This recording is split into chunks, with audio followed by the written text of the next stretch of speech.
Everyone, आज हम पढ़ने वाले हैं algebraic expressions and identities for class 8th। Okay, let's start it. Algebraic expression जानने से पहले हमें ये जानना ज़रूरी है कांस्टेंट क्या होता है और वेरिएबल्स क्या होता है। एकदम सबसे आसान या सिंपल लैंग्वेज में कहा जाए, कांस्टेंट जिसकी वैल्यू चेंज ना हो, that is does not change it's value, whereas variable change its value depend on the equation। Means constant वो होते हैं जिनकी वैल्यू चेंज नहीं होती है और वेरिएबल वो होते हैं जिनकी वैल्यू फिक्स नहीं होती है। जैसे कांस्टेंट आपका हो गया 4, 5, 6 and so on, and variables are x, y, z and so on. So constant और वेरिएबल समझने के बाद हम आगे बढ़ते हैं। So algebraic expressions are combination of three things. First, constant. Second, variables. And the third one is operations. Operations यहाँ पे ऑपरेशन थिएटर वाले जो डॉक्टर लोग करते हैं, यहाँ पे हम लोग मैथमेटिकल ऑपरेशंस की बात कर रहे हैं। That is plus, minus, multiply, divide. So आइए इसका एक प्रॉपर डेफिनेशन देखते हैं। सो अलजेब्रिक एक्सप्रेशन की डेफिनेशन क्या कहती है? A combination of constant variables connected by operations is known as algebraic expressions. मतलब algebraic expression is a combination of constant variables and operations। means constant भी होगा, variable भी होगा और उनके बीच operations भी होंगे। for examples 5, 2 and 7 are what? constants, whereas x, y are variables and plus, minus are operations। सो आप यहाँ पे देख पा रहे हैं तीनों चीज़ें हैं, कांस्टेंट भी है, वेरिएबल भी है और ऑपरेशन भी है। Now move to the next. So polynomial, अब हम बात करने वाले पॉलिनोमियल की। पॉलिनोमियल क्या होते हैं? Polynomial is defined as an expression. Polynomial हम कह सकते हैं कि एक तरह का एक्सप्रेशन होता है which is composed of variables, constant and exponents. जिसमें क्या क्या होते हैं? वेरिएबल्स होते हैं हमारे, कांस्टेंट होते हैं और एक्सपोनेंट्स भी होते हैं। मींस एक्सपोनेंट पावर की बात की जा रही है यहाँ पे पावर भी होते हैं जो कि कंबाइंड होते हैं यूजिंग मैथमेटिकल ऑपरेशन। कौन कौन से? Addition, subtraction, multiplication and divisions. क्या हम कह सकते हैं all expressions equal to polynomials? जिसको आंसर पता है वो कमेंट में लिख सकता है। क्वेश्चन ये है कि ऑल एक्सप्रेशंस आर पॉलिनोमियल्स। क्या सारे एक्सप्रेशंस पॉलिनोमियल्स होते हैं? नहीं, all expressions are not polynomials but all polynomials are expressions. ठीक है, सारे पॉलिनोमियल्स एक्सप्रेशन होते हैं बट सारे एक्सप्रेशंस पॉलिनोमियल नहीं होते हैं। आइए देखते हैं पॉलिनोमियल्स होने के लिए क्या क्या चीज़ होनी चाहिए। पॉलिनोमियल्स में क्या होना चाहिए? Variable should not be at denominator. आपका जो वेरिएबल होगा that is x, y, z, a, b, c should not be in denominator. Means suppose that 5 by x is there, so here is it in denominator, so ये polynomial नहीं होगा। Power should not be negative. Power इसकी negative नहीं होनी चाहिए। आइए देखते हैं पावर कैसे नेगेटिव होती है। एक्स पावर -1 अगर लिखेंगे तो ये ऐसे हो जाएगा 1 बाय एक्स। यहाँ पे तो आपका वेरिएबल डिनोमिनेटर में चला गया, इसका मतलब ये भी पॉलिनोमियल नहीं होता है। आइए आगे देखते हैं। हम पढ़ने वाले हैं degree of a polynomial in one variable.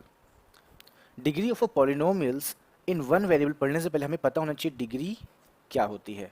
Degree in a simple words we can say that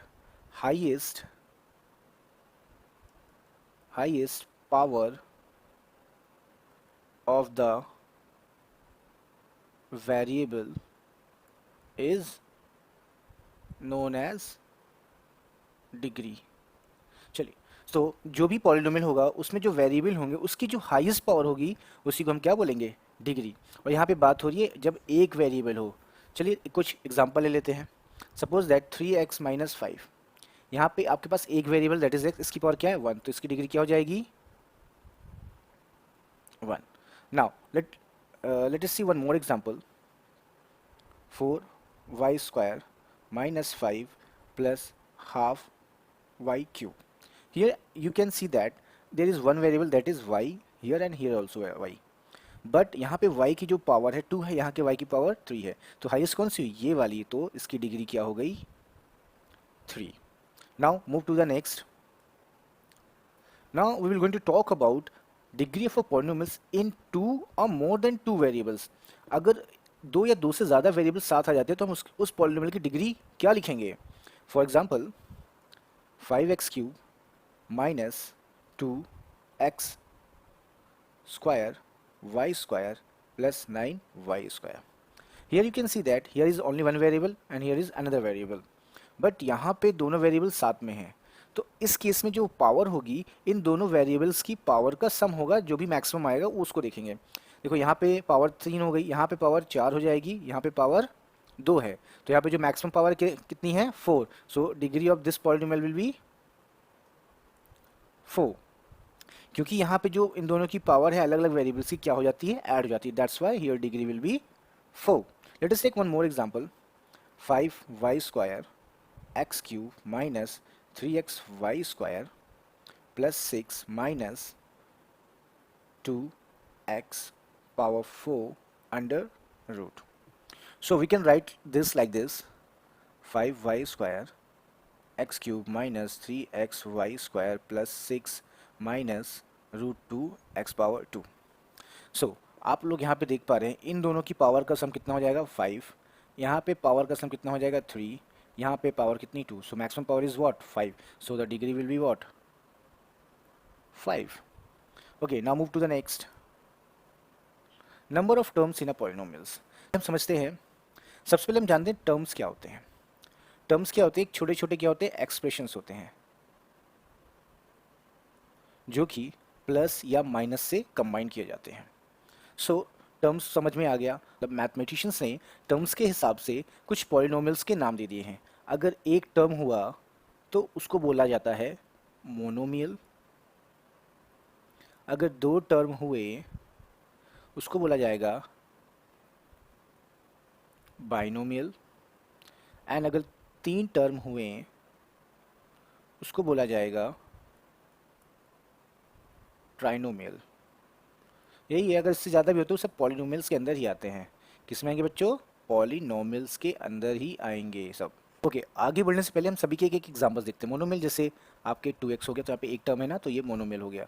binomial में देखिए 2x प्लस 3 हो गया, या फिर 3y प्लस 2 हो गया, तो इस दो दो टर्म है ना यहाँ पे, तो ये क्या हो गया आपके बाइनोमियल्स होंगे। ट्राइनोमियल्स में तीन टर्म्स हो गए, 3x प्लस 2y प्लस 2, ये ट्राइनोमियल होंगे।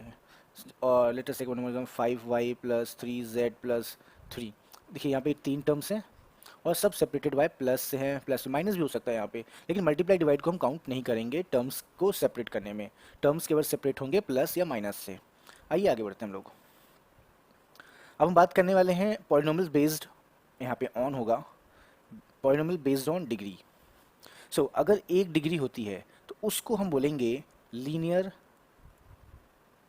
पॉलिनोमियल। क्या बोलेंगे बच्चों, linear polynomials. For example 2x 3y 4z, तो यहाँ पे आप सभी देख रहे हैं जो भी पावर है यहाँ पे that is 1 1 1। So these are linear polynomials. Degree 2 हो, जब डिग्री 2 होती है तो उसको हम बोलते हैं quadratic polynomials. What we call that, quadratic polynomials. Let us take one example, 2x square plus 4x plus 2। यहाँ पे आप देख पा रहे हैं जो पावर है कितनी है 2 है यहाँ पे मैक्सिमम पावर, तो इसको हम क्या बोलेंगे quadratic polynomial. Now if there is a degree 3 we can say that this is cubic polynomials. What we call that, cubic polynomials. Let us take an example, 2x cube plus 4x square minus 3x plus 2। यहाँ पे आप देख पा रहे हैं highest power क्या है 3 है, तो ये क्या हो गया आपका एक क्यूबिक पॉलिनोमियल हो गया। अब देखते हैं हम लोग अगर डिग्री 4 है तो उसको बोलेंगे हम लोग बाई क्वाड्रेटिक पॉलिनोमियल्स, उसको हम बोलेंगे biquadratic polynomials. Let us take an example for this 4x power 4 plus 2x cube plus 3। So यहाँ पे क्या हो जाएगा, हाईएस्ट पावर 4 है तो ये क्या हो जाएगा, बाई क्वाड्रेटिक पॉलिनोमियल्स। आइए आगे बढ़ते हैं हम लोग। कांस्टेंट पॉलिनोमियल्स क्या होता है, बहुत ज़्यादा दिमाग लगाने की जरूरत नहीं है। कांस्टेंट पॉलिनोमियल्स क्या होते हैं, बहुत हवा नहीं है ये, ठीक है। जो कांस्टेंट नंबर्स होते हैं उन्हीं को कांस्टेंट पॉलिनोमियल्स बोलते हैं। फॉर एग्जांपल 4 5 6 7, क्या कोई बता सकता है इसकी डिग्री क्या होगी, डिग्री क्या होगी कांस्टेंट पॉलिनोमियल्स की? जिसको भी पता है वो कमेंट में अपना आंसर लिख दे। आइए देखते हैं। देखिए कांस्टेंट पॉलिनोमियल की डिग्री होती है 0। कैसे?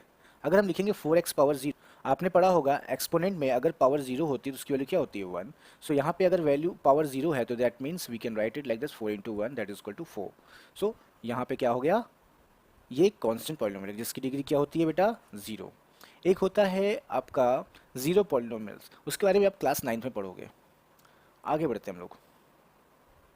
Which one is correct to write a polynomials either in ascending order or descending order? क्या सही तरीका है लिखने का पॉलिनोमियल्स को, बढ़ते हुए क्रम में लिखना किसके, पावर के, या घटते हुए क्रम में लिखना किसके, पावर के? Let us see some examples. Suppose that we have 4x cube plus 3x square plus 2x plus 1। हम आप देख पा रहे हैं यहाँ पे जो आप पावर है वो कम हो रही है, 2 पे गई, फिर 2 से 1 पे गई, फिर 1 पे 0 पे चली गई। मीन्स हमने क्या लिखा, पॉलिनोमियल्स को एक घटते हुए क्रम में लिखा। तो क्या ये सही है? उससे पहले हम लोग इसको बढ़ते हुए क्रम में लिख लेते हैं। सी 1 plus 2x plus 3x square plus 4x cube. यहाँ पे आप सभी देख पा रहे हैं, यहाँ पे हमने पावर को क्या लिखा है, बढ़ते हुए क्रम में लिखा है। 0 से 1, 1 से 2, 2 से 3। इसमें से लिखने का तरीका कौन सा सही है, विच वन इज करेक्ट? बच्चों ये दोनों तरीका ही सही है, आप किसी भी तरीके से लिखिए, आइदर असेंडिंग ऑर्डर और descending order, both are correct. But ये रॉन्ग हो जाएगा, 4x cube plus 3x power 5 plus 4x power 7 plus 2x 3x। ये तरीका बिल्कुल भी गलत है।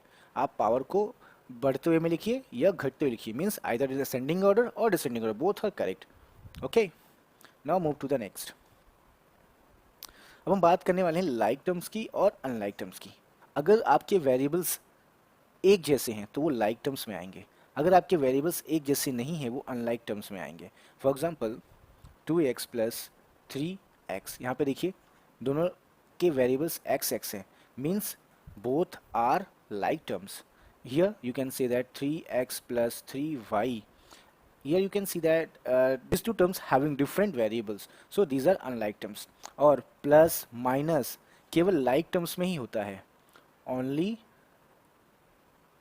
like terms follows.